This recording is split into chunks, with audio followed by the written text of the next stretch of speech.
What's good? What's good? What's good, my peoples? What's goody? What's goody? What's goody? What's goody, my peopleizations?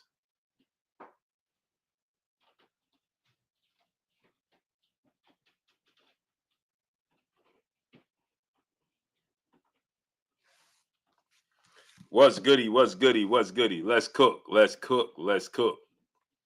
We got some boxing talk to talk about, to discuss. We got Turki Alalshikh. Corey Lee Boxing, what's up?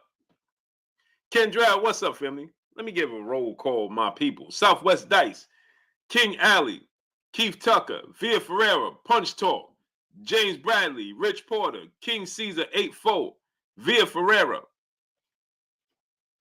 Euphorbio Dave, Chi G Loco, Sherman, Blastoff, King Alley, Chris Brooks, The Chosen Kid. What's up, family? Denzel Horton, my brother.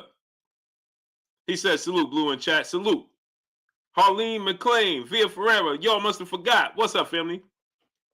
DeMarcus Martin, what's up?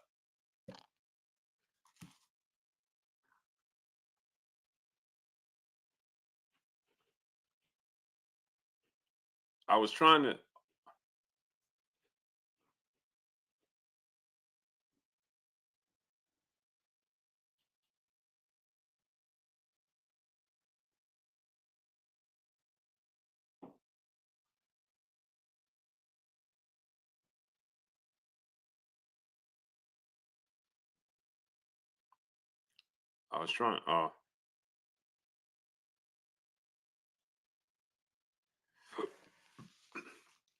Gilbert Rodriguez, what's up? Love my kids, what's up? Props Channel, what's up? Dana Harrington, what's up, family? Sheldon LDBC or nothing, what's up? Marlon 2631, what's up, family? DeMarcus Martin, what's up? Y'all must have forgot. Via Ferreira, what's up, family? Des Deuce, what's up, family?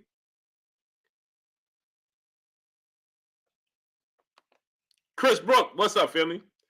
Salute, love my kids in the super chat, dropping that half a dub on your boy Blue. Salute to you, King. Appreciate you.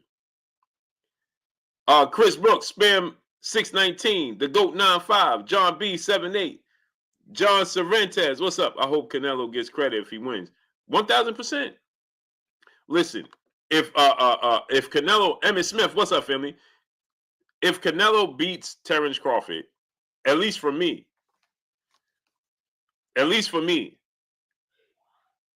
right? I would give him credit, and most of the real boxing fans, at least most of the real boxing fans, they're gonna give him credit for beating Terrence Crawford, because Terrence Crawford is a big deal. You know, you have people in the sport of boxing, right? That that you got to understand. There's a lot of people in the sport of boxing that are not fans of the sport of boxing, right? And you got to take that. I had to learn that. I had to learn that the hard way, right? I had to learn that the absolute hard way. There's not a lot of people that's actually fans of the sport of boxing. They're not fans of the sport of boxing, right? They are fans of fighters. And because you have a lot of Rashad Wilson, what's up, family?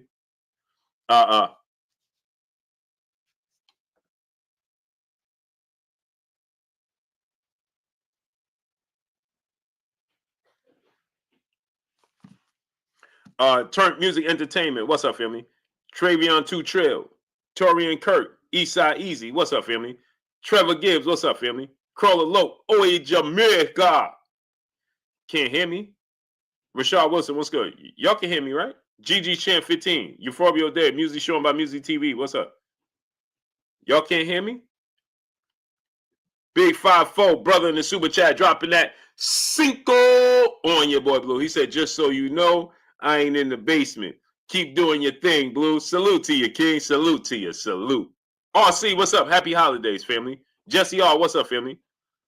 Okay, y'all can hear me. So, for me, as a real boxing fan in the sport of boxing, No doubt. I'm going to give him credit for beating him. Hannibal, what's up? If he beats Terrence Crawford, me, as a real fan in the sport of boxing, I'm going to give him credit for beating Terrence Crawford. You understand what I'm saying? Because Terrence Crawford, Southwest Dice, what's up? Buckets and Boys, what's up? I'm a student of the sport of boxing. Is Terrence Crawford coming up in weight? Yes. Is he daring to be great? Yes. Is he considered the smaller guy? Yes. All is true. All of the above. But Terrence Crawford has a skill set. Okay, let me give you a boxing paradigm shift. Valentine, what's up, family? Canelo needs to stop ducking people. These champions ain't real. So let me say this about Canelo, right? Who has Canelo ducked outside of David Benavidez and Demetrius Andrade? He's not giving us the Benavidez fight. Mark Price, what's up? Blue boxing is fading, bro. Yeah, it is. So you gotta think, outside of the David Benavidez fight, Canelo has given us great fights. The Benavidez fight, the Andrade fight, no doubt. Punch Store said Charlo franchise title. Well, I can agree with that. Clinton Jackson, what's up? I can say he did duck Jamal Charlo as well. Raven Nation, what's up? He did. He had his sights set on Rich Porter, what's up? He had his sights set on bigger fights for sure. What is seen to be, he can't duck a rematch with Bivol if he lost to Canelo. I mean, Canelo. Now, what's up, family? Rafael 30 Deuce, what's up? He lost to Dimitri Bivol, so how could he duck Bivol? He lost to him. Was there to duck? He fought him and he lost. How could he duck the rematch? Braska Rog, my brother, what's up, family? Make that make sense. He lost to Bivol. He got in the ring, he fought him, and he lost. He came up short. But how could he possibly duck him? That's not possible.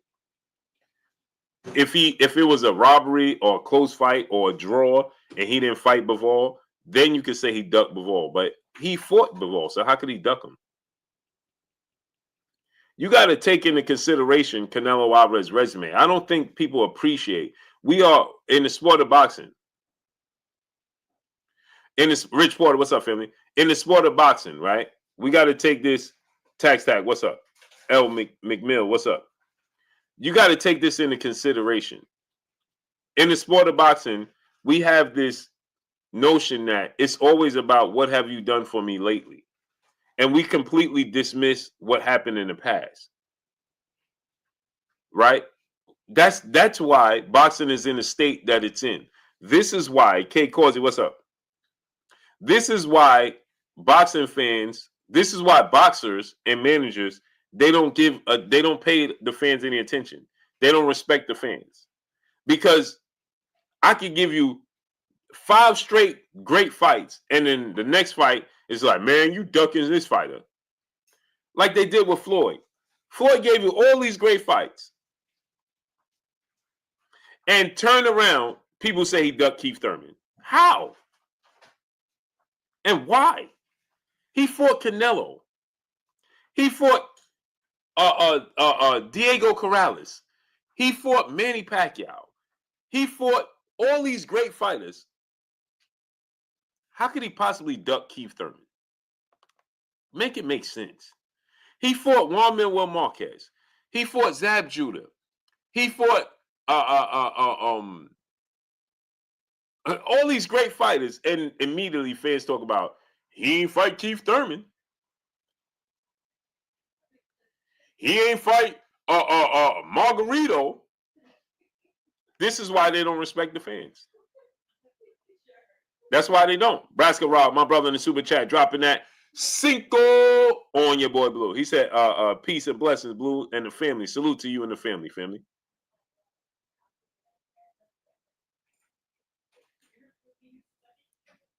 Peace ways. Yeah, he fought Madonna. He fought, I mean, come on, man. And all of a sudden, he ducked Keith Thurman. What? Keith Thurman lost to a 40-year-old Manny Pacquiao. that Floyd already beat. Why would Floyd need to duck Keith Thurman? Because Keith Thurman was young and could move. Ty and Scott, peace of blessings, Queen. Keith Thurman was young. Keith Thurman could move. Keith Thurman got power. He was going to be a problem for Floyd. Floyd knew it. That's why he got out the sport. Man, this sounds ridiculous. Basic Home Life, brother in the super chat, dropping that Cinco on us in the super chat. He said, man, we love your perspective and your honesty. Keep up the good work. We need the Cinco horn back. Yeah. I'll be back in the office tomorrow. Ruben Gutierrez, what's up, family? I'll be back in the office tomorrow. So there's no reason for him to duck Keith Thurman. Now, when you look at Canelo, right, I have an issue with how he, Rafael 30 Deuce, happy holidays, family. I have an issue with how Canelo handles the Benavidez situation. You don't want to fight him. You clearly ducking that man, right? And it's abundantly clear to me and the whole world, you're ducking David Benavidez.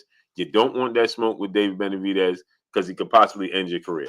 You ain't trying to mix it up with that man. Period. We already know that, right? And that's cool. Now, here's the thing. Cali World, peace of blessings, Queen. How you feeling today? Jay Lynn, peace of blessings, Queen. How you feeling today? Jahad Mitchell, what's up, family? And that's cool. But, I mean, you can't pull the wool over our eyes. But when you look at Canelo's history and the fighters he fought, bro has given us a lot of great fights. He fought Lara, whether you thought he won or lost. LM, what's up, family? He fought Lara in his prime. He fought Austin Trout in his prime. He fought Floyd, the tail in his prime. He fought Triple G in his prime twice. Tay Brown, peace, blessings. Salute to the 11520. Peace, blessings, Queen. Mad Max, what's up? Triple G twice in his prime. Dogfight, what's up, family? He fought Dmitry Bivol in his prime. He fought out of his prime Sergey Kovalev, right? Whether you thought he won or you thought he lost, he fought these guys. He got in the ring. Win, lose, or draw. He got in the ring. He got in the ring with Austin Trout. He got in the ring. The two best fighters in his division. Okay, let's take this into consideration, right? The two best fighters in his division. He fought at least two of the best fighters in his division in every division he fought in. That's a fact. You got to take this into consideration. When he was at 154, the best three fighters at 154 was himself, Lara, and Austin Trout, who beat Miguel Cotto. The Charlos was still up and coming, right?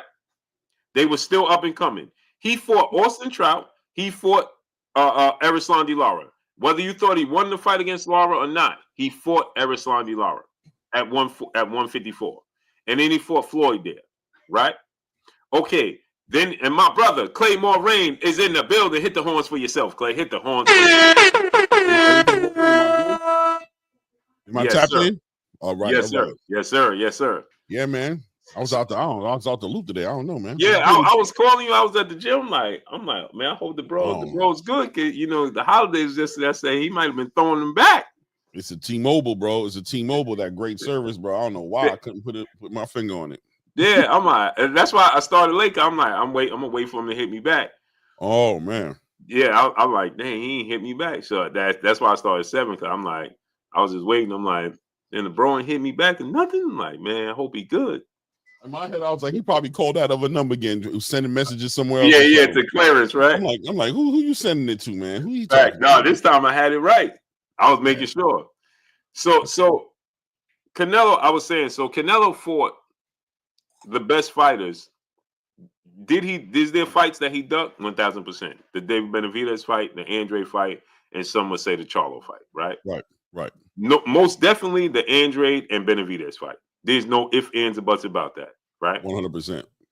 But he has given us great fights in every division. So and I was going through the divisions, right? So at 154, the best three fighters when he was at 154, the Charlos wasn't there yet. They was up and coming, but they wasn't there yet. The best three fighters at 154 was himself, was Austin Trout, and was Lara.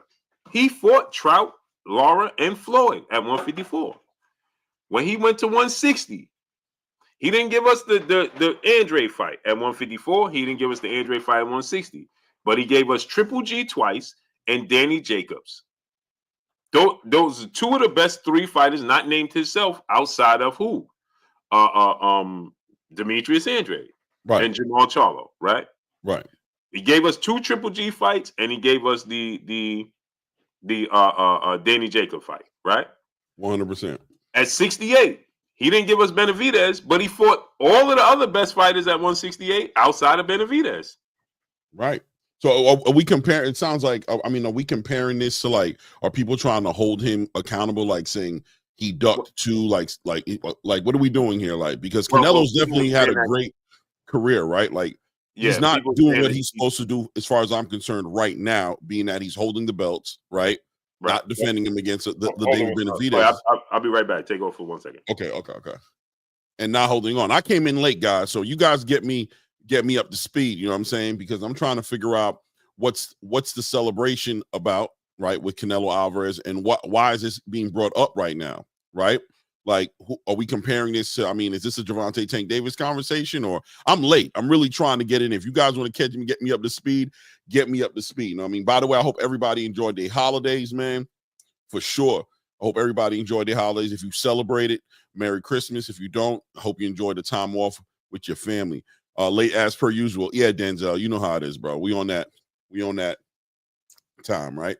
So, you know what I mean? It is what it is. He gonna let me know. Let me see here.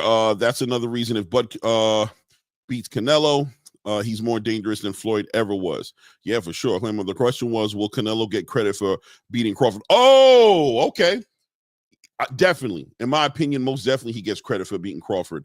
Crawford's a pound for pound generational talent. Pound for pound in the era right now. The whole idea that beating Crawford would be looked upon as if he beat, Jamel Charlo, you know what I'm saying, is just, there's no comparison, right? I mean, Terrence is a well-accomplished 4-division champion, 2-time undisputed champion. It would definitely go well on his record. He gets credit for what he did with Floyd, right? He'll get credit for what he did with Terrence Crawford, for sure. Clay, you hear the Tank fight still on Max 7 Life. Listen, I never thought it was off, right? I never thought it was off. It absolutely hasn't been called off by the PBC or now, so I had no reason to say that the fight was off. But I am concerned about Gervonta Tank Davis obviously putting that statement out there. I think that's the most important thing, and that's what holds weight in the whole situation. It's not as to whether or not the fight is happening or not yet at least. A tweet is not going to cancel this fight, guys, right? But what Gervonta's communicating into the whole entire boxing space is more important than anything else, is that he's disgruntled. He's disenchanted. He's not being treated right as far as he's concerned, which is an interesting conversation within itself, because I see fans are really pushing back at the idea that this fight, whether it's going to be on or it's not going to be on, but where are the Tank fans at that are speaking up for Tank, who are asking the questions that need to be asked, which is, what's going on? What's going on with Tank? If he's not getting the money as Canelo, does he deserve it? Does he deserve to be treated like a face of boxing? I mean, I'm talking to the Tank fans, right? I'm not talking to the people who are not Tank fans, or the unbiased people who are looking at the resume and comparing them. I'm just saying, with all the people who support the idea that Tank Davis is the face of boxing, well, do you guys think he's being treated like the face of boxing right now with the PBC? Is he getting the red carpet rolled out the way you thought he would get it rolled out? I think that's the bigger question. It is what it is, man. But I never believed that the fight was off yet. Not based off of a tweet or by an Instagram post by Gervonta Tank Davis. That definitely didn't have me thinking the fight was canceled. Let's see, Clay, it's about Canelo going to get credit if he beat Crawford. Yeah, no doubt, SPM. Yeah, he definitely will get credit. He definitely will get credit. No doubt about it. No doubt about it, man. Now, what are we talking about credit as well, though? Are we talking about, does he get a pass for night fighting David Benavidez? That's a bigger question. Does he get that pass? I don't know if he ever gets that pass for not fighting David Benavidez. I think that stays on his resume and on his legacy for sure. You know what I mean? Is Mr. T your dad? Nah, he my uncle, bro. Nah, he ain't my uncle. He ain't my dad. We just look alike. You know how black people are. We just look alike. That's all. I just ain't got a mohawk. That testosterone. Let me see. Are you a Tank fan, Trey Carrillo? Am I a Tank fan? Yeah. You know what?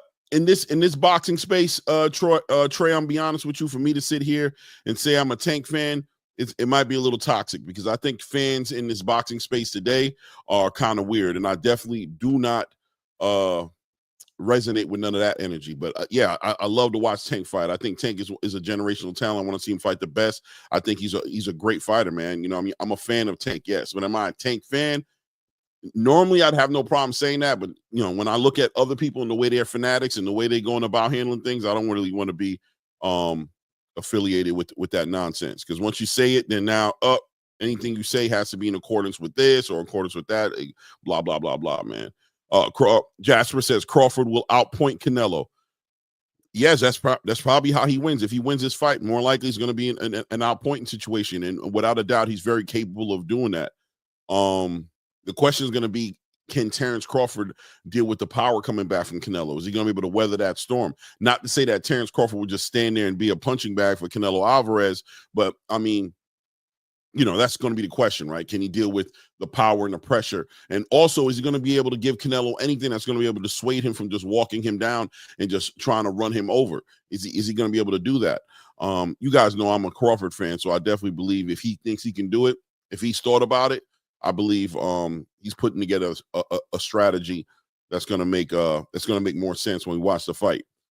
Salute Jonathan Thompson in the building. Salute, salute, salute, salute. Respect Tank. And I don't understand how you can put down Tank to uplift other fighters who clearly don't draw the same. Respect Tank, and I just don't understand how you can put down Tank to uplift other fighters who clearly don't draw the same. Now, I don't like how most of these dudes move. Carla Dwar James, is this a message to the PBC? Because it seems like that would be where this message should be heading to, is the PBC. Is that what it is? I mean, that makes sense if it's coming to the PBC. If you're coming my way with it, I don't know. You know what I mean? Crawford for the win for sure. Clay, did Crawford look 10% slow at 154 to you? Crawford didn't look slow to me at 154. Crawford looked like he was in a division.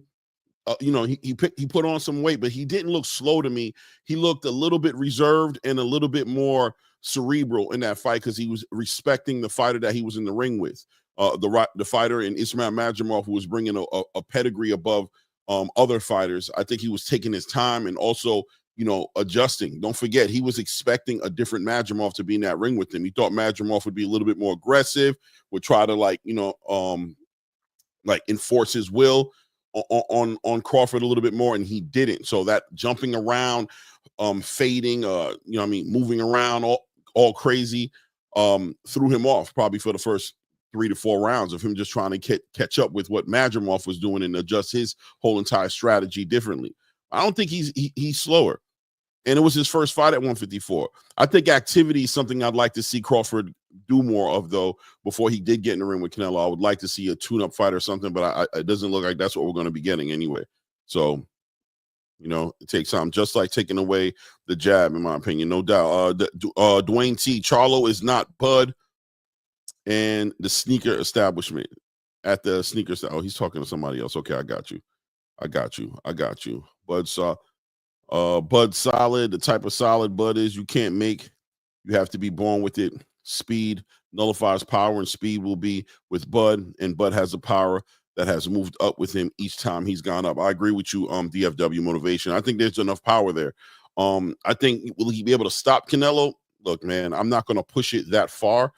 Anything is possible, but I wouldn't think that Bud is going up to 168 to fight Canelo Alvarez and depending on and counting on his ability to stop Canelo. But can he derail the game plan? Can he dissuade? Can he discourage Canelo? Does he have that kind of power to make Canelo think twice, to make him pay when he's supposed to pay? Yeah, I think he does, man. I definitely think he does. Let's see here. We'll drop him. Ooh, Ronald Ellis says Crawford will drop him. Let's see here. Charles not Bud. Tank is young. Tank is young, so why not continue to fight the young up-and-coming fighters like Keyshawn Davis and Abdullah Mason?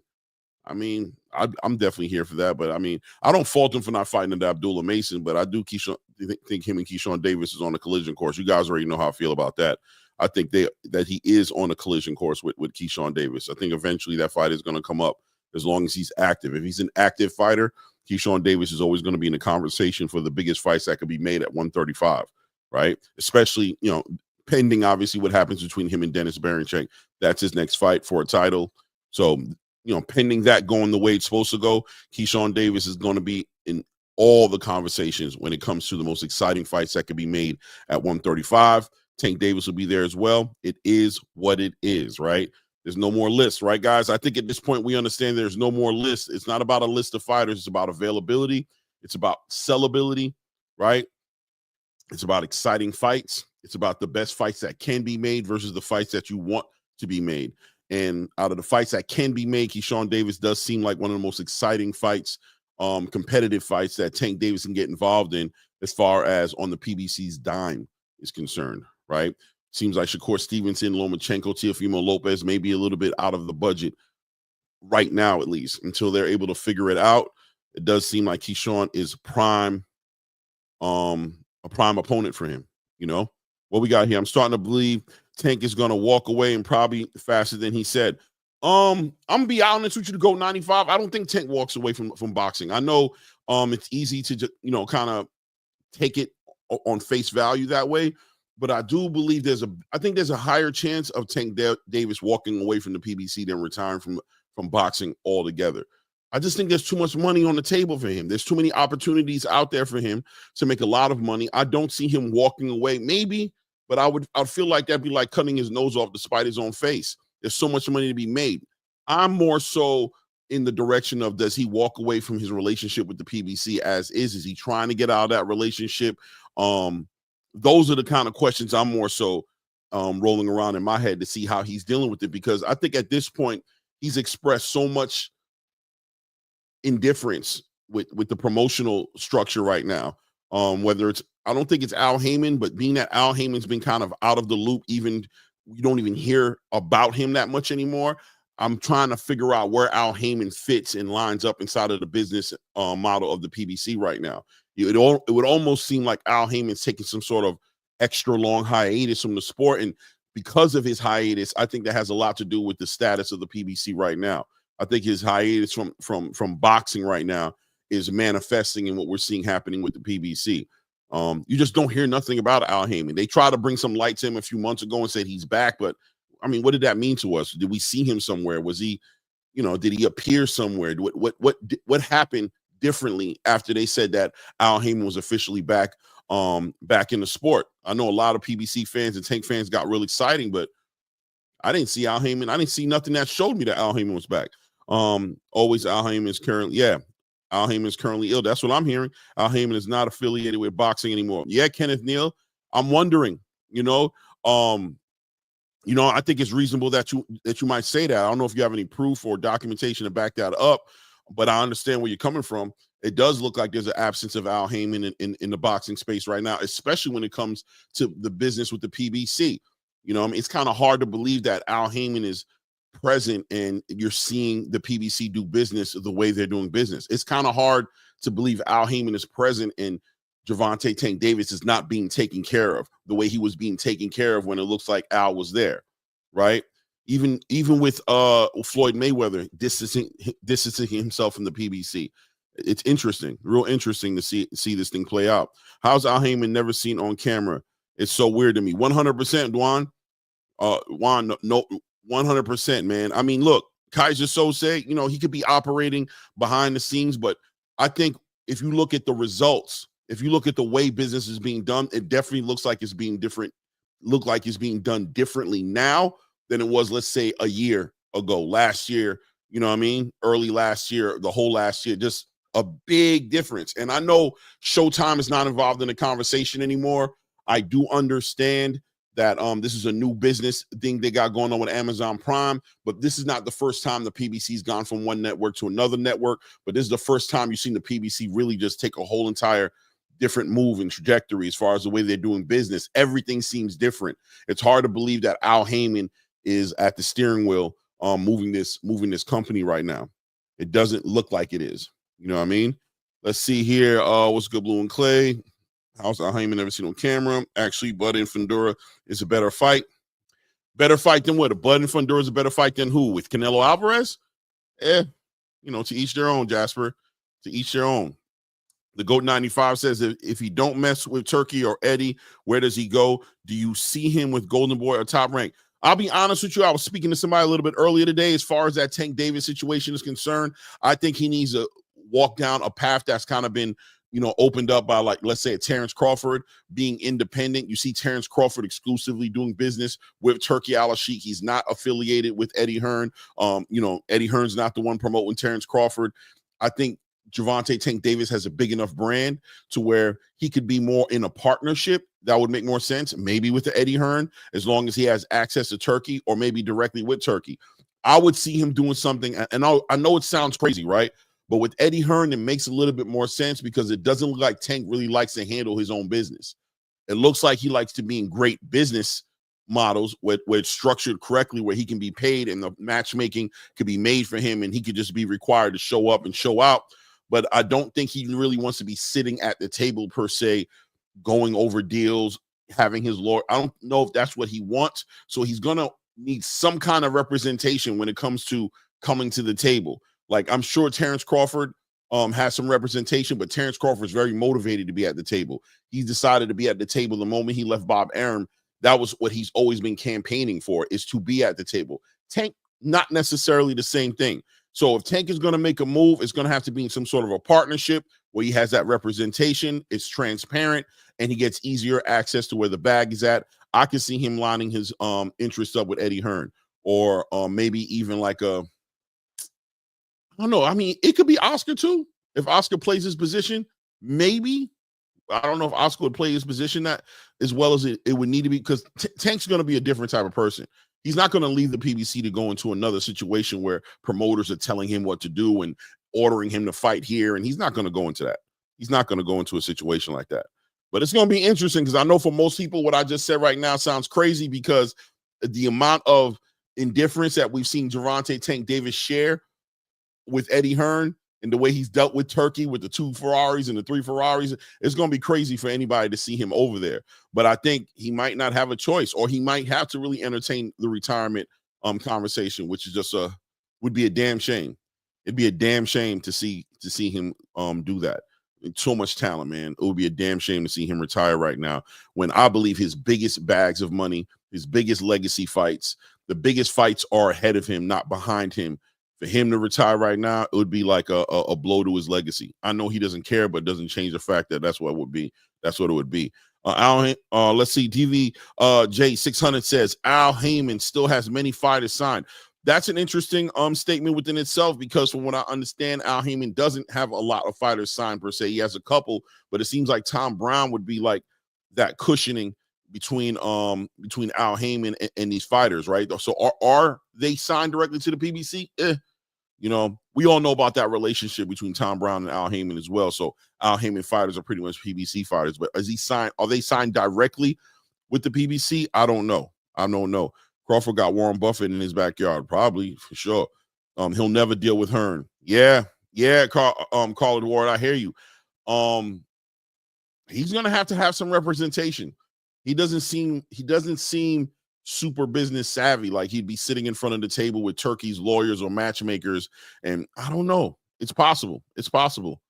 What you would think, he'd want some kind of representation for himself. I know he's working with 40 Water, with not 40 Water. I'm thinking about E40, but with 40, his manager. So maybe he'd be at the table. Maybe he could work out. Maybe he could work directly with Turki and be a ambassador of Riyadh season, right?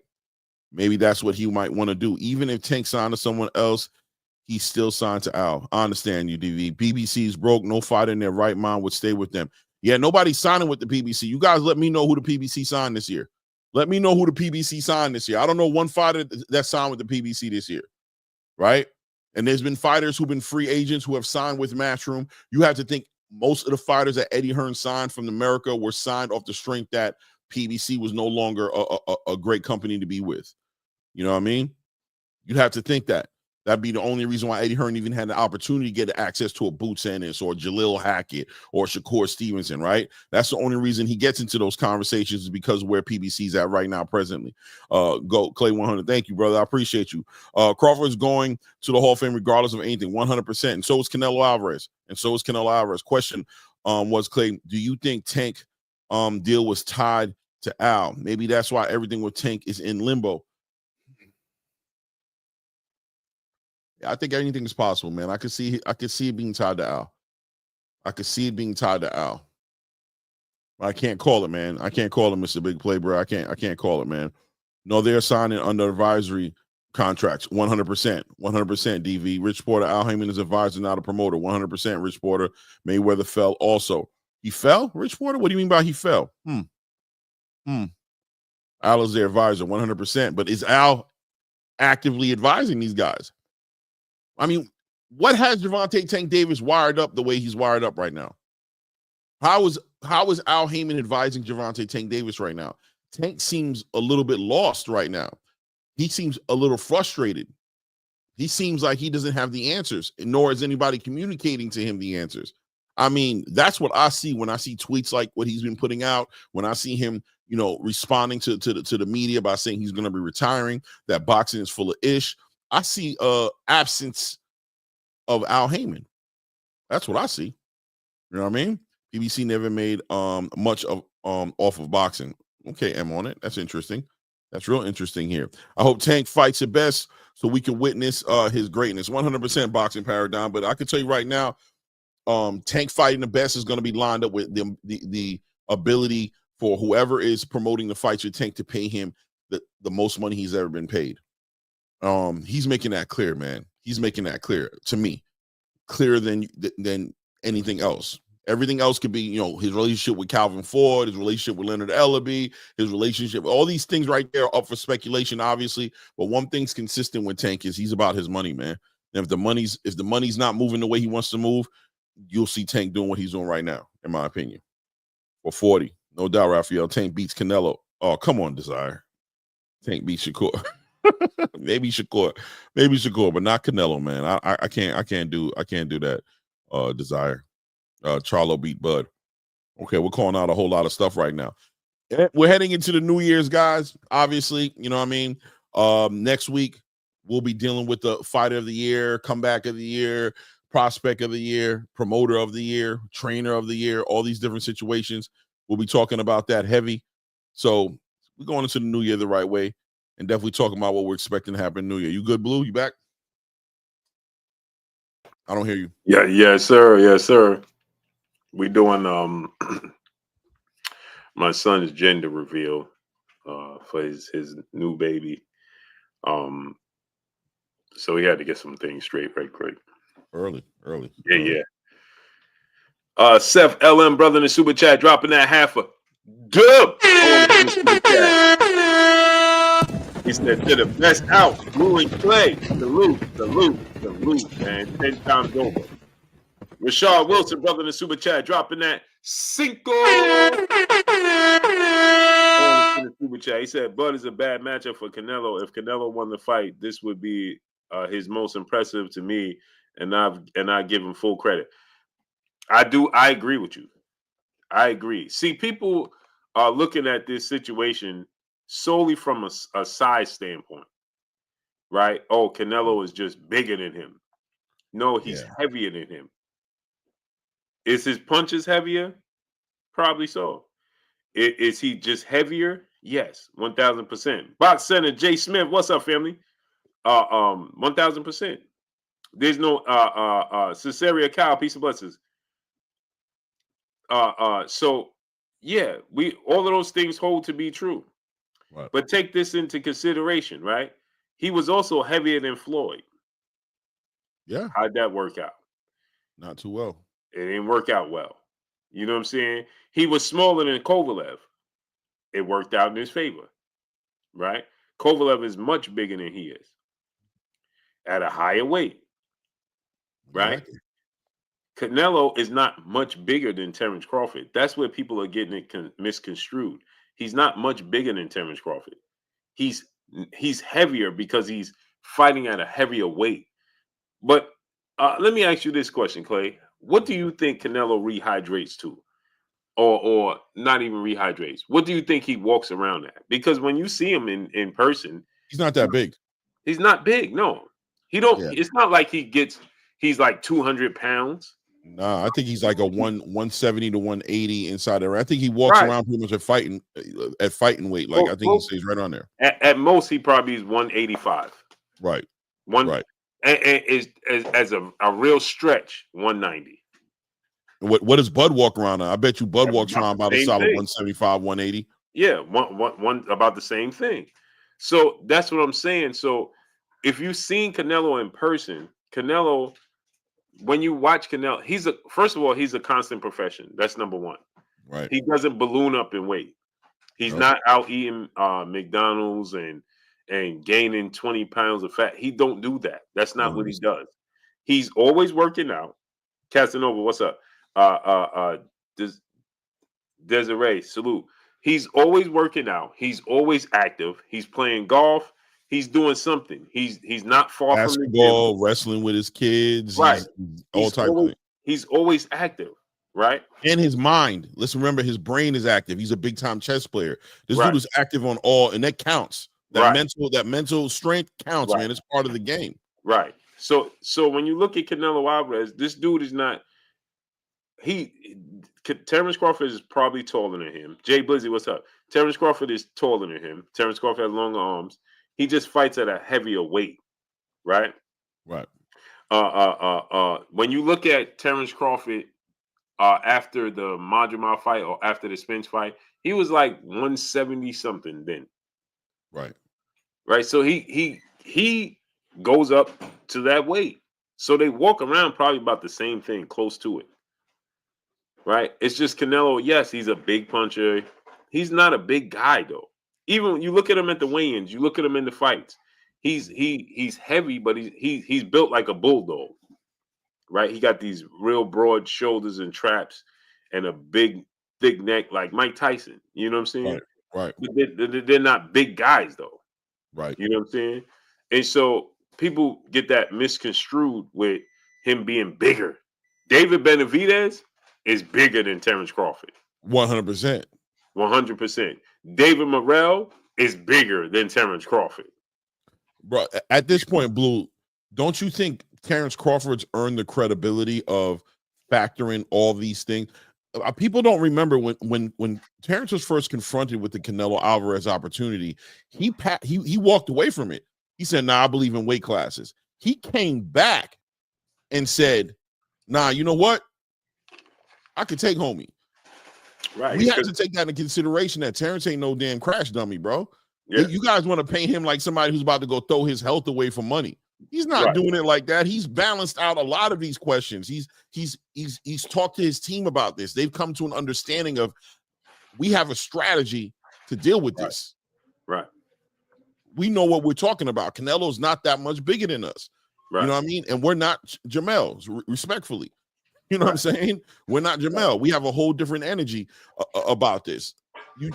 Terrence has gotten to the point, Blue, for me, where you're going to have to beat him to show me you can beat him. I'm not betting against him, bro. He's shown his ability to conquer all adversity, bro. All adversity. And if he says he's ready for this fight, at a minimum to me, I'm expecting a super competitive fight at a minimum. If he loses it, it's going to be one of the best fights we've ever seen. I'm talking about the Roberto Duran, Sugar Ray Leonard, Marvelous, man. I'm talking about that level of intense competition, exciting fighting, not no boring energy at all in this fight. No. So here's the thing, right? He can win the fight. Is he still at a size disadvantage naturally because Canelo competes at that weight class? Yes, no doubt. Does he have to be more cautious and more concerned and very on point? Yes, because he's dealing with a guy that's been competing at that weight class heavier than he has. 100%. So yes, 1000%. Do he got to be on his P's and Q's? For sure. But the thing is, Canelo can be had. He can be outboxed. You know what I'm saying? He don't have the most. He not the most twitchy guy. He's very, very smart. Right. He's very, very calculated. Right. He's a great fighter. But his flaws, Terrence Crawford can take advantage of those flaws. Right. And when you don't see, Terrence Crawford is a look Canelo hasn't seen in years. in years. Maybe in Erislandy, Lara, you know what I'm saying? Maybe that would be the closest thing to, like, he hasn't really had to deal with that. Maybe, you know what I mean? Like, he hasn't seen this look in a very long time, and those senses get dull when you ain't got to deal with these looks. Terrence is going to take Canelo down memory lane, bro, and he's going to have to remember a lot of things, old muscles that haven't been used in a certain while, old things in his head that he hasn't used in a while is going to have to come to the surface. It's going to be a cerebral fight. When was the last time we seen Canelo Alvarez in a cerebral fight? He likes to be attacked. He likes to be the smaller dude. He likes to take advantage of that counterpunching. He's not going to get that with Terrence. Right. Hence the reason why he, remember he initially stated, I don't like the Crawford fight because I don't like guys that move. Yep.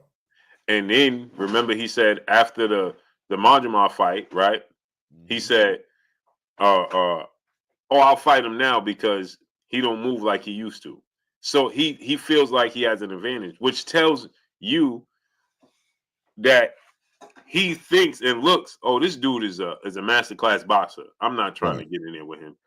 Right. It's strategic. It's strategy. The fact that he even said, I don't want to deal with that, let you know that he scouted it. 100%. You know what I'm saying? And that also let you know that he scouted Benavidez as well. And he like, yeah, nah, I'm good on that. Because where Canelo Alvarez is today's time, he feels like I put in enough work now that I should get a pass for this fight and that fight. Right. The problem is he's holding belts. You know what I'm saying? And he's talking like Benavidez and Canelo. I mean, Benavidez and Crawford is easy work. Well, then if they easy work, then go handle it. Talk is talk, man. Yeah, because remember, Floyd didn't do that. You know what I'm saying?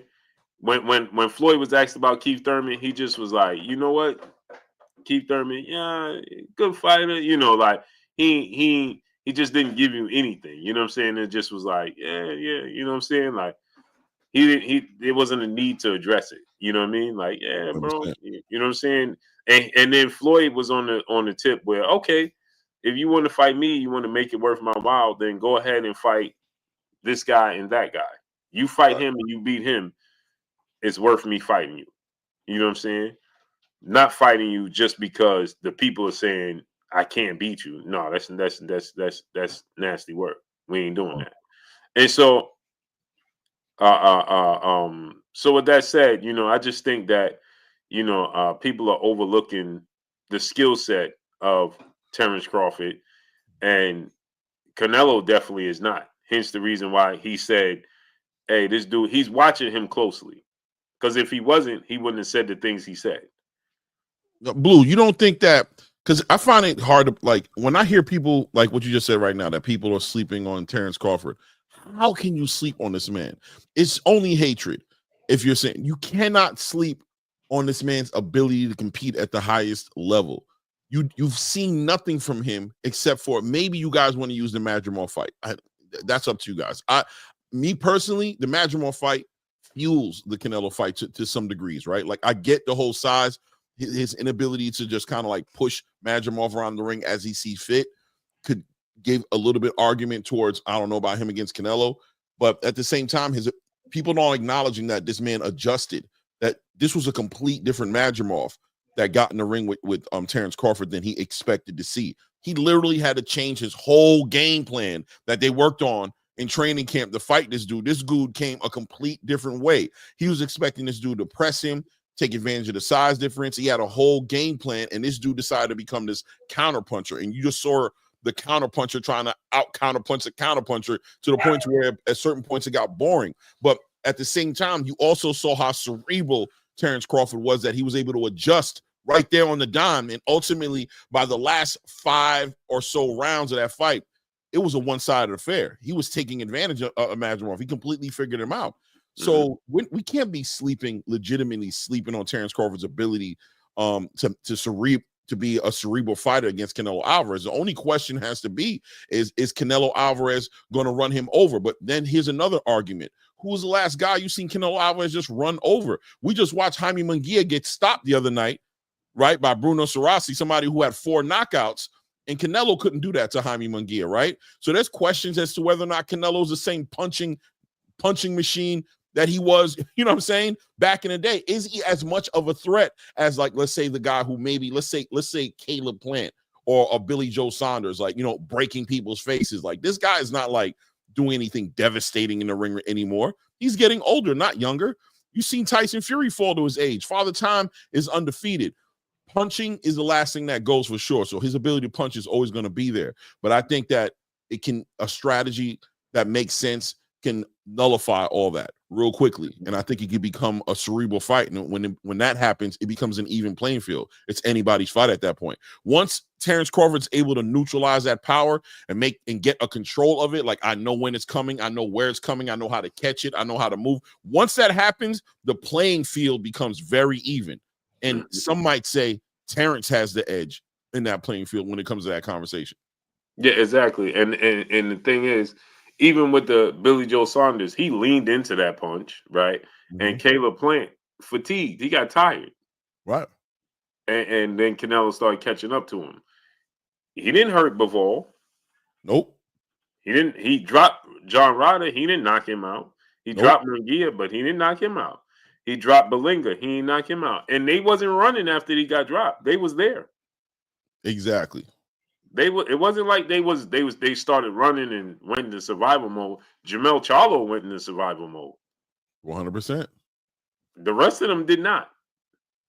And that's the knock that people had with Jamel Charlo, was like, you went into survival mode, like you was in survival mode from the very beginning. Right. I would say like round 2. Round 1, it was like I saw what he was doing, but you definitely saw it change. Once he got hit, before he got dropped. Once he got hit, you seen him register. He registered the punishment and said, this is going to be a one-sided affair. I don't want no more to do with this. And he ran. He was on his bike for the rest of that fight. Yeah. And he just wasn't active at all whatsoever. And that's a problem. That man literally celebrated in the ring, smiling and celebrated and said, shoot, I ain't getting knocked out though. Or something like that, right? I ain't get stopped though. Like, he celebrated that. And he started calling out Terrence Crawford, remember? Insane. Terrence walked out the stadium like, you got me messed up, bro. What are you talking about right now? No way in the world. Me and you fighting for nothing. Now, Turkey taking over the sport of boxing, man. It's over. It was over. On its way. And you know, Blue. I caught so much hell for this Turkey, and I still catch hell. I still get people who like, you glaze and you got since day one. Since day one, I've been telling y'all, bro, Turkey coming. He's coming. And if he's as interested in the sport as he said he was in the beginning, because I'll never forget, it was the night when Anthony Joshua fought Andy Ruiz. You know what I'm saying? The rematch. And I'm like, oh man, this is a pretty decent event. And then he did the Jake Paul fight, right? And I'm like, oh, yo, this dude right here. And then I started hearing, as soon as I heard about Showtime and the PBC situation going the way it was going, I'm like, Turkey about to take it. It's over. The opening is there. He's not going to miss out on it. He did it. He went all the way with it. All the way in. Bringing magazine, 13% of the zone. Everybody who's sitting out here hoping that this guy was just having fun playing with his little toys. And that's another thing. People act like Turkey was like this rich prince who was bored. Who was bored and having fun now and was going to get bored and leave the sport alone. And I try to tell people, Blue, no, this dude is the head. He's the ambassador of sports, whatever you call it. Like, he has this title. He's doing a job. He's not playing around. He's not having fun. He's on assignment. He's been given us an assignment to do what he's doing in boxing. This is not about playing around and having a good time. And, no, this is an actual assignment. This is like you hire somebody in your company and you like, yo, this is all I want you to focus on, bringing this sport here, making this place the sports hub of the whole entire world. And that's what he's been doing. So he's been taking it very seriously. And all the moves he's made, Blue, has lined up with seriousness. Buying Ring Magazine, the 13% of the zone, you know what I'm saying? Having ambassadors like Jared Anderson and Terrence Crawford. And now he's talking about bringing in Ryan Garcia. He went and got Monster Inoue. He's not playing any games, bro. He's taking his game, and bro, he's the most important person in boxing today. Turki Alalshikh. Yeah, he's taking over now. It's over. And if he is the closest thing to a single governing body that we can get close to. I mean, he's with the zone. What he's doing with the zone right now, you see Top Rank getting ready to come over there. The only outlier is PBC, and I mean, we see what's happening over there without a doubt, man. He's doing what I know. People are upset. I was talking to Rachel the other night. She was like, "This is going to be really an interesting thing to watch unfold," because she was like, how are all these promotional companies going to deal with the fight nights? You know, like some nights you would sit here and watch a Top Rank event at the same time there'd be a Matchroom or the Zone event going on at the same night. Well, how's the Zone going to operate and deal with this? Are they going to be putting on multiple events in the same night, or are they going to start, allocating these events? We're going to see a lot more boxing. It's going to be more competitive because now they're going to be competing with each other damn near, you know what I'm saying, for the events. But how is the Zone going to handle the traffic? How are they going to handle all that? I think they're going to compete for dates.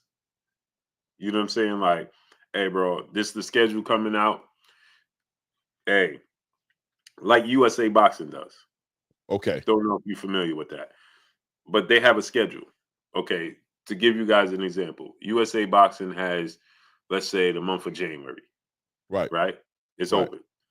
Now, you pick your dates right now. You know what I'm saying? So let's say you got a company, I got a company, whatever, right? I can say, yo, listen, I want date X, Y, and Z. I'm putting on an event. Okay, well, show us proof that you're going to put this event on. Well, I got this going on. Okay, well, we stamp you at those dates. Bang, bang, bang. You know what I'm saying?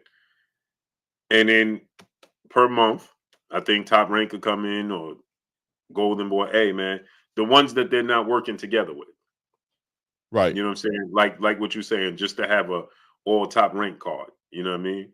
Okay, well, hey, we want this date. You know what I'm saying? We want this date. We want that date. You know what I mean? Like, so they'll have dates on the calendar. You know what I'm saying? You don't think it'll be just a whole lot more cross promoting happening in For sure. the spirit of 100%. making it's going to have to be, right? Like they got to keep their fighters active. They'll put on their own events, right? Like Golden Boy will still throw a Golden Boy event, and Top Rank will throw one as well. But ultimately, to keep their whole roster busy, the biggest fights are going to have to be cross promoted. Right. But that's what I'm saying. So they'll have dates where it's just a Golden Boy night or a Top Rank night on that calendar, right? Right. Just to fill in the calendar. Like you said, a whole lot more boxing. But to fill in the calendar, hey, we need this date for this. We need this date for blah, blah, blah, blah, blah. And then you have probably dealing with the bigger names, the bigger fights, more cross promotion, you know what I'm saying, involving, hey, can we get this fight and boom, boom, boom, boom, boom, and just add fights to those cards. Yeah. I think as content creators, for the people who are, I don't want to throw no shots. I'm just trying to say, if you really about this boxing, you about to have more boxing you can deal with in the coming years. I think it's about to be 1,000%. extra busy. It's going to be fight after fight, big fights after big fights. It's going to be a lot of cross promoting going on. It's the only way it's going to be crazy. It's going to make this is good news for boxing, no matter how you guys want to look at it. That's what this is. This is what we look for. Yep. That's what we look for. And I think that Turki, will be more involved with the bigger fights. Right. I mean, just you heard about the tournament he's doing too, right? With the prospects. Crazy. Yeah. So he'll keep the ball rolling. You know what I'm saying? Keep everybody engaged. Keep everybody, hey. And he's the perfect piece where he's like, all right, yo, we can't get a Shakur and Tank. He's the perfect mediator. Right. I'm gonna pay this money to get this. Let's get this fight done. Why aren't we getting this done? What's the holdup? 100%. You know what I'm saying? I think he's the perfect mediator to be able to get those fights done. Contact and perspective, my brother in the super chat dropping that Cinco. says looking like the Zone will be the last network standing for boxing. That might have been the plan all along. I don't think that was the plan all along. I don't think they saw this coming. But it definitely it's here. It's here. Yeah. Top Rank is putting their last fight, their last card, July 26th. They'll be exclusively after that on the Zone. This is just, platforms like the PBC, right? Right. It just backfired on everybody. That's what happened. All the whole streaming app, and nobody saw this coming. They didn't see this coming. They didn't foresee this. They didn't think that these ESPN and Showtime getting out the business of the sport of boxing. They thought that they can continue to duke the networks and duke the fans, Right. make the fights that they want to make, and not the fights that the fans and the public is demanding. Right. And this is the result. Yeah. Yeah, they played the game the wrong way. American boxing played the game the wrong way.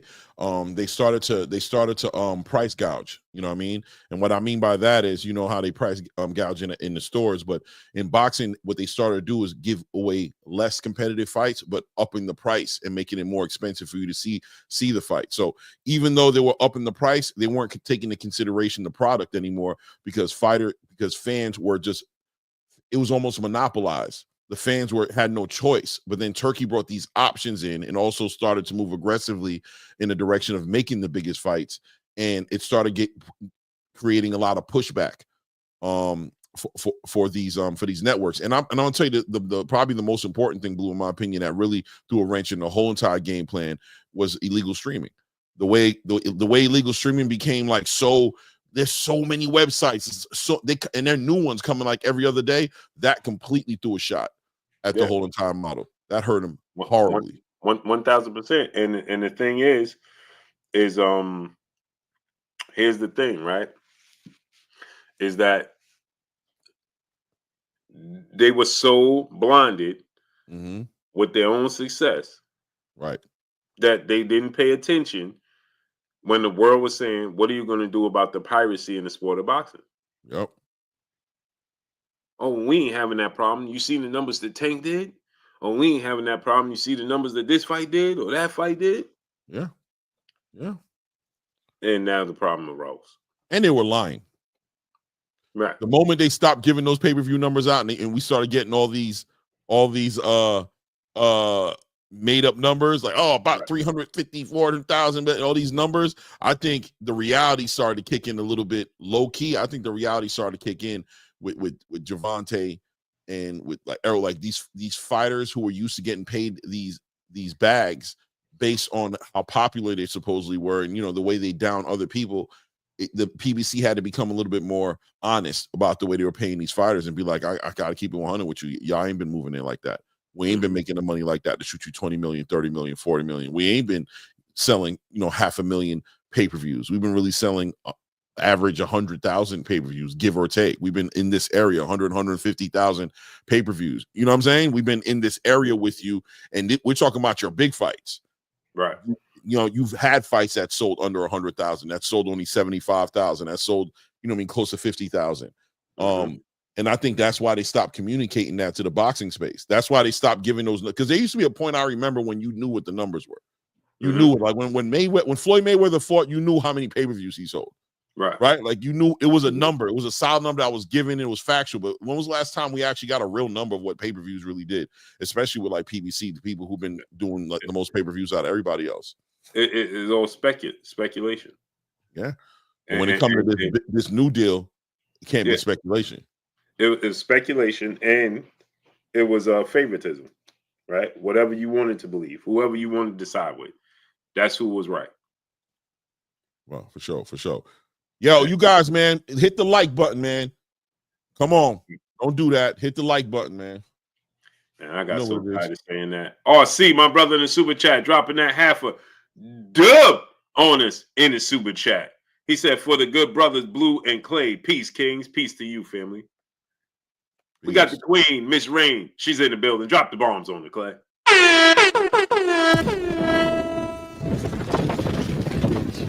Blessings to the queen, Miss Rain. She said 302 in the chat and 196 likes. It's nasty work, queen. Nasty work. It just, man, it don't cost nothing. The like button is free. That's insane that you guys play that game like that. That's crazy. Let's get the likes up, man. Yeah, smash the like button, man. We got 100 people just moonlighting, participate. It's free. It don't cost you a thing. Don't cost you a thing to hit the like button. But yeah, Clay. So he taking over the sport, man. This is the closest thing to a commission or a governing body in the sport of boxing that we gonna have. 100%.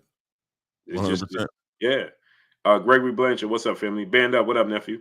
It just is what it is. You guys were really hating a year ago, bro. Y'all was really, really hating. Like, it was real diabolical.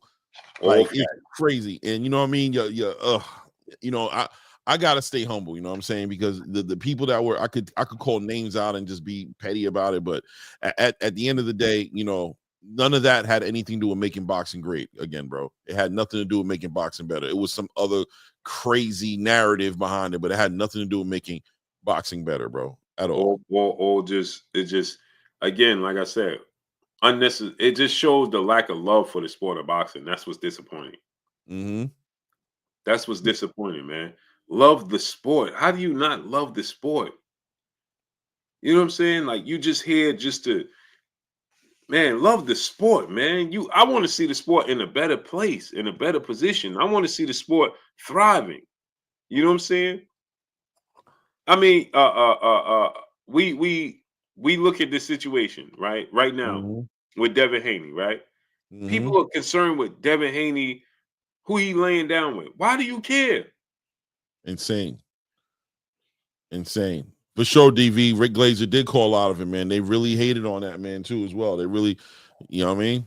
He definitely called a lot of it. He wasn't pushing the same narrative that everybody pushed. And the thing about Rick Glazer that's ironic is that he always kept it 100. He said, I don't like him. I got a thing against him. He always said that he never hid the fact that he had something against him. Right. But because he saw what was happening. He saw the price gouging. He saw the overkill with the pay-per-views and the big fights not being made. And he saw that. You know what I mean? And he knew it was unsustainable. He knew it's like, this is not going to be sustainable because they're not turning around and making the money they're telling you guys they're making. What they're doing is they're doing like doctors and insurance companies. They're charging the insurance companies a whole lot of damn money, you know what I'm saying? Because of the money that's there, but it's not worth it. The service, the procedure is not worth it. You know what I mean? The pill is not worth $5,000 a pill.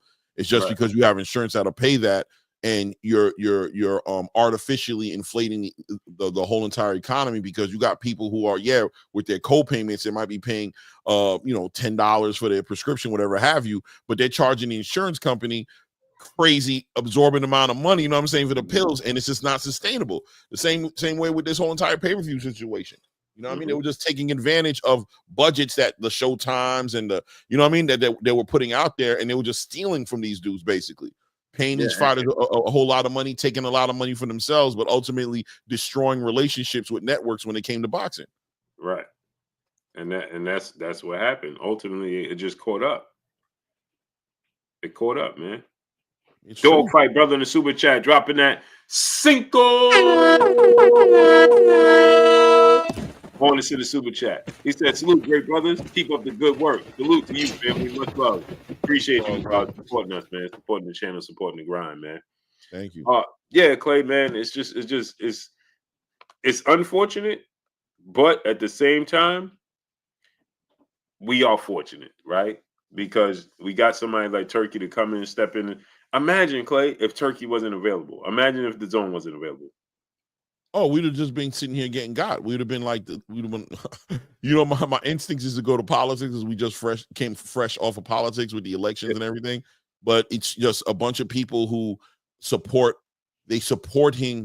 a model that doesn't support them. You know what I'm saying? It's insane. Fighting and supporting promotional companies that do not support you. Right. Supporting things that don't favor you, that don't help you and what you're here for. And somehow, I don't know when it happened, Blue, but somehow it got distorted. The lines got distorted to where fans started to embrace bad matchmaking, embrace not getting the fights they wanted to, and celebrating that as boxing going in the right direction. Right. You know what I mean? And then when somebody like Turki comes along, right, Blue? When somebody like Turki comes along and pushes it, you guys actually want to hate that man and throw shots at the man for doing what it is real boxing fans have been asking for. And you rather him go away and go back to a model that did not support you as a fan. It's crazy. It never supported you. It was crazy to me. And people saying that, oh, Turki's stealing fights from us. How? When Turki's literally known for making the fights that would never have been made if he didn't get involved in the conversation. That's literally what he's known for. Now we can get the fights we've always wanted. He's never been taking fights away from us. He's been giving us fights that we would never have gotten. The fights we're getting from the stateside promoters are the same fights we would have always gotten. Fights we don't want. Right. You see Lamont Roach and Tank Davis, that's what they've been doing to you for years. Right. You know what I'm saying? That's not nothing new. That's what they've always been doing. Pulling up somebody from another weight class that you never even thought about Tank fighting, and then giving you giving you the fight and charging you $80 to watch it. That's what they've been doing. Not giving you Shakur and Floyd. He didn't take Shakur and Floyd Schofield away from you. He didn't take away Virgil Ortiz and Madrimov away from you. You know what I'm saying? He didn't take away Nick Ball and Raymond Ford away from you. He didn't take those fights away from you. You guys would have never gotten those fights. It is what it is. Max 7 like, what happens when boxing is now moved across seas? Then what? It's called boxing. It's a worldwide sport. What is he bringing across seas, though? Is he taking the fights that you would have gotten here? I want you to think about that. Like, is he taking something from you? He's still leaving room for you to make, you know what I mean? Yeah, whatever you want to make over here. Right. They're still going to put on fights in the States. Right. He's legitimately putting on fights that Oscar De La Hoya has spoken on this. Eddie Hearn has spoken on this. Bob Arum has spoken on this. They told you guys, like, he's giving you the fights that we can't give you because the fights you want, we don't have the money to pay these dudes to fight. Like, we have to pay them a certain way. This is the whole thing going on between Devin Haney and Teofimo right now, right? Devin Haney, like, we want to get paid big bucks. Let's go do it in Riyadh. Mm-hmm. T.O.'s like, nah, man, I want to be the A side and get a little bit of nothing. He'd rather get a larger percentage of a smaller amount of money just so he can say he's the A side here in America than go get the smaller percentage of a larger amount of money in Riyadh and be the B side. Right. Think about that. Right. It don't make sense. It just and at the end of the day, those companies is going, why? Because people didn't support this. They didn't support the sport of boxing. Mm-hmm. It was too much piracy in the sport of boxing. Right. On top of that, it was too much knee padding instead of supporting each fighter. Right. Right now. Right. Even today's time. Right. Tank announced the fight is canceled. Right. Right. We talking about that, and people want to come in here and quickly try to change the narrative. Talk about something. Nah, Devin wife is talking to Young Thug. Who cares? Yeah, that right there was diabolical within itself. It's still diabolical. Like, and then you have content creators every day. Yeah, Devin Haney wife. Mind you, they just pushing a false narrative. Dude didn't even know this woman when that video came out years ago. And then she said she didn't know him. She didn't know Devin Haney. She ain't know none of that. So why do you care? Oh, another guy came out and said that Devin Haney. Who cares? What's that got to do with boxing, man? How are you a boxing platform talking about Devin Haney's wife? Who cares? It's crazy. Is that affecting him fighting? Is that going to stop him from fighting? Yeah, bro. Like, I got people asking me that on the live I did on Tuesday, and I was just like, I said it earlier, like, I'm gonna be real with you, bro. I don't care enough to look into. I don't know who the girl is. I don't know why I should know who the girl is. The only reason I looked into it, Clay, was because literally, Clay, this is so diabolical. I had 41 messages. 41 different people sent me the video in my inbox. 41 different people. Yeah. I had to show my wife. I'm like, yo, look at this. 41 different people send me a video. Yo, this is, and people saying the same thing. This is nasty work. This is a bad look for Devin. Look at this. How is it a bad look? Who cares? I mean, I don't want him to be in a situation where he's getting taken advantage of. But at the end of the day, like, he's a grown man. Yeah, a grown man. He got a daddy. He got a family. Let them deal with that, man. Like, if you hear me talking about Devin's going to be for one thing and putting pressure on him to get into a fight. When's the next fight? Come on. When you announcing the fight, bro? What's going on, man? I'm seeing what you're doing in training camp. I need you back in the ring. Who's it going to be? How you plan on getting back in the ring? That's what I'm concerned about. That's what I want to call. That's what I want to see. I want to see you fight. That's it. I don't care about nothing else. When is Devin going to box again? Period. Tell me that. I'm watching this dude train, and these dudes ain't making no videos about him training, but they talking about his wife. Bro, what are we talking about here? Yeah. It's just diabolical, man. Yeah.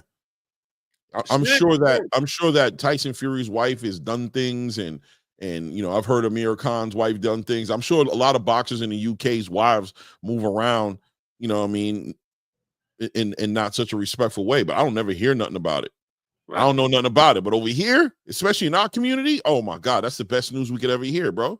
Right. We're gonna do hours and hours of conversations. We're gonna do content. We're gonna have 750 people in the chat, and everybody building, throwing shots. We had a shorty try to come over. Shout out to Why You Mad Tori, came over there and tried to turn it into a Devin, and this girl, what's going on? I had to tell her like 100,000 times, like, I don't know what is going on. I don't care. Why the hell would I care? I know them personally, so I don't want the young man to go through nothing. You know what I'm saying? Of course. But at the end of the day, when I'm here talking about this, if I'm having a private conversation with them, yeah, when I'm talking about this, why do I care? Right. To continue to make multiple videos. Bad news. Another man came out and said that they with Devin Haney girl. What? Now you just being a chatty patty, bro. Yeah, I was on a channel a long time ago, about a little over a year ago, and you could imagine what the channel I'm talking about. Right. But and in the middle of talking about Devin Haney, you know what I'm saying? Actually, it was around the Regis Prograis fight, around the Devin Haney Regis Prograis fight time. And I was talking about, Devin did good, but there was opportunity for him to stop the guy. I don't think he went for it. I think if he wants to be the face of boxing, or if he wants to be a big draw, he has to learn to take those opportunities. And then the dude went up on Devin Haney's social media, and I guess Devin Haney posted something, and there was like 80,000 views on it, right? He was like, "You think these views are real?" I was like, "Bro, I don't give a damn. Why would I care if the views are real?" I'm telling you, man, they be generating these views, man. You see 80,000 views inside of like 30 minutes? I don't know, man. I think he's faking it. I was like, I had to get off the panel. Like, I'm like, what in the hell would I ever care? What are we talking about right now? Why do I care? It's like this, right, Clay? Like,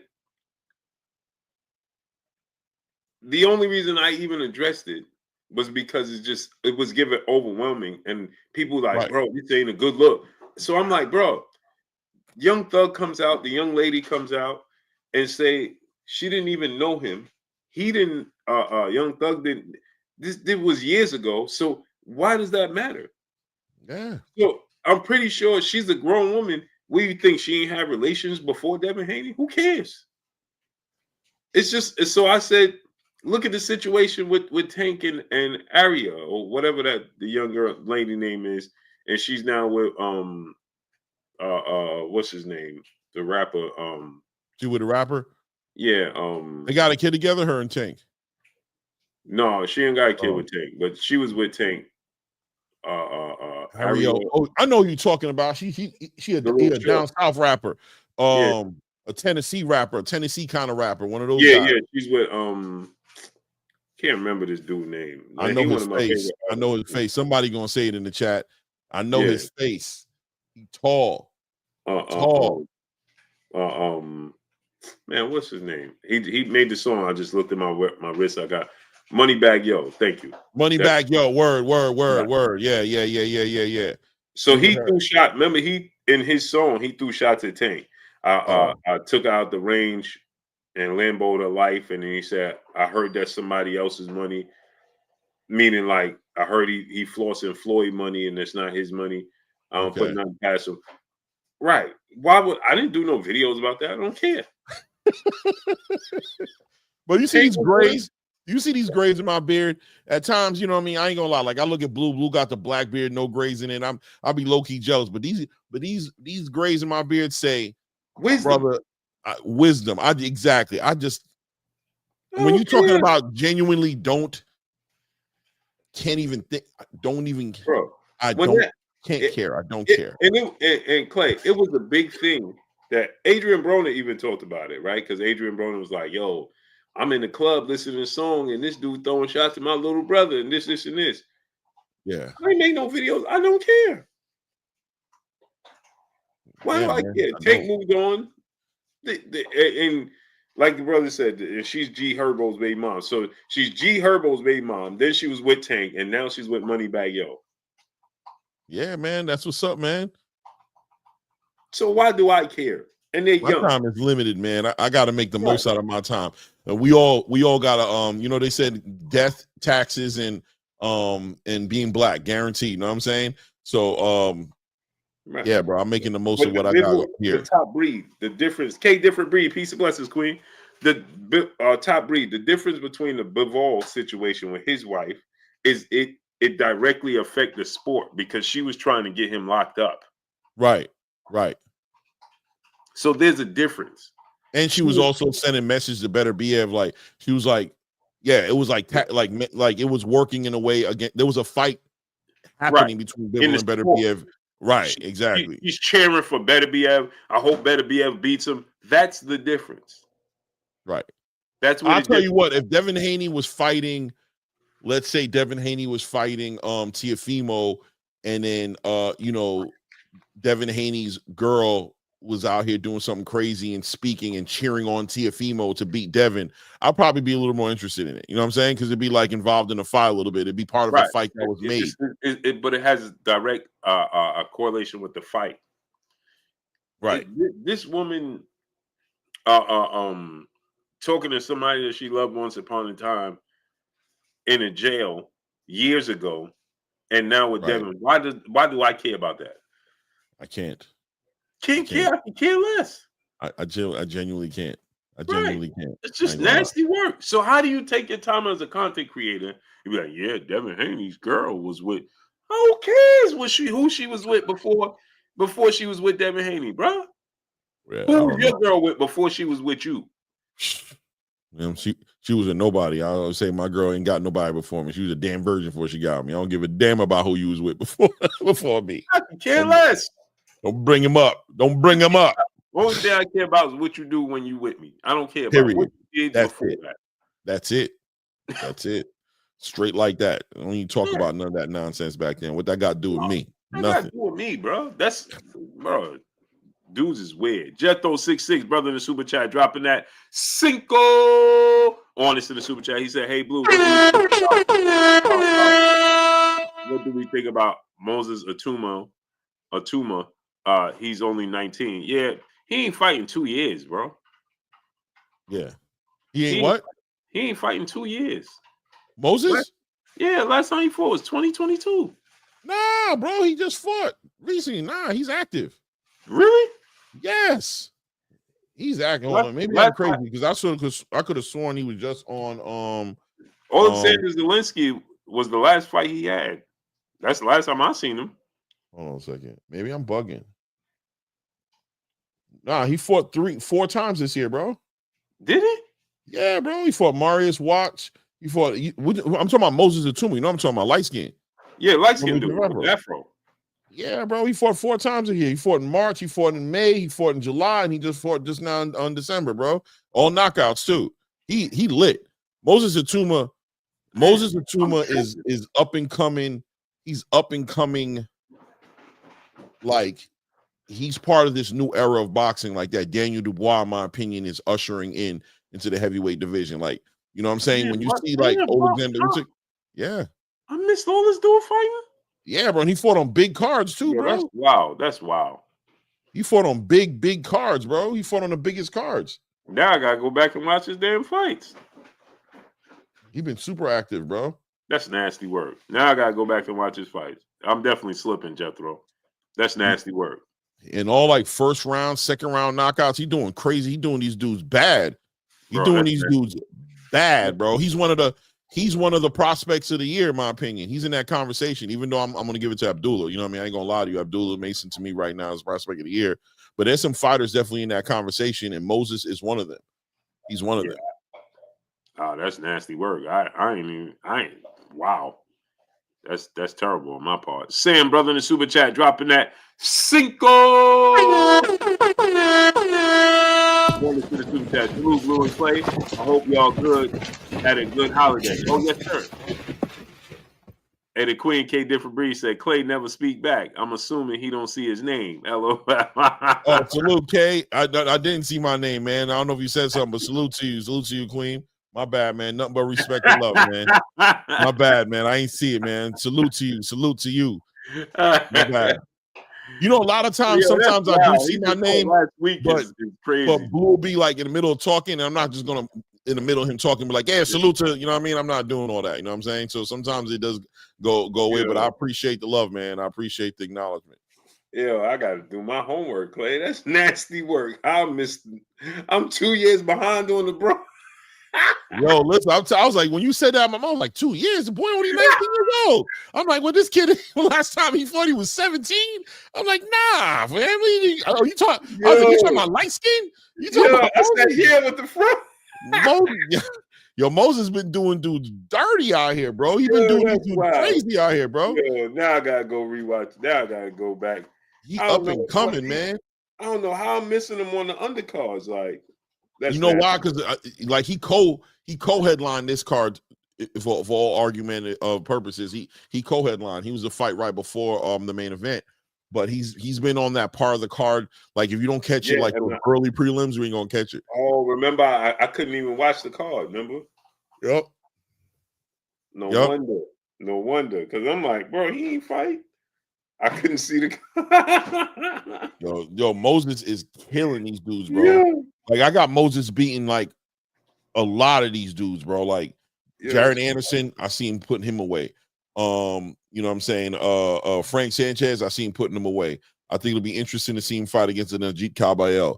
You know, when you think about those big fighters like the Martin McCauley's and those guys, you know, those are going to be kind of hard to call because he's skilled, but you know, there's a big size difference. But he's athletic, he's fast as hell, and he got dynamite in his hands, man. Dynamite.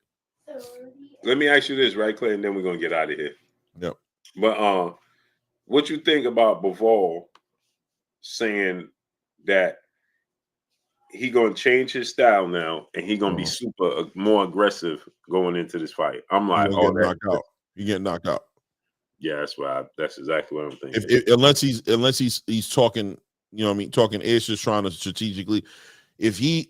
What it says to me is that Beterbiev wasn't hurting him in the last fight, which is I feel like I've seen Beterbiev hurt him, but look, by him speaking that way, he would have you to believe that in his last fight he wasn't that impressed with Beterbiev's power. I think that movement that he brought to the ring made a difference in Beterbiev's ability to actually, you know what I mean, hit him with some devastating shots. If he plays that game with Beterbiev and he gets over aggressive with Beterbiev, trying to get Beterbiev to operate off the back foot is what I would think he's trying to do, to try to move him backwards, he gonna get stuck. He gonna get hit with something. It's gonna put him out of there real fast. I hope he doesn't do that. I just can't. He's just too smart of a fighter for me to believe that. Yeah.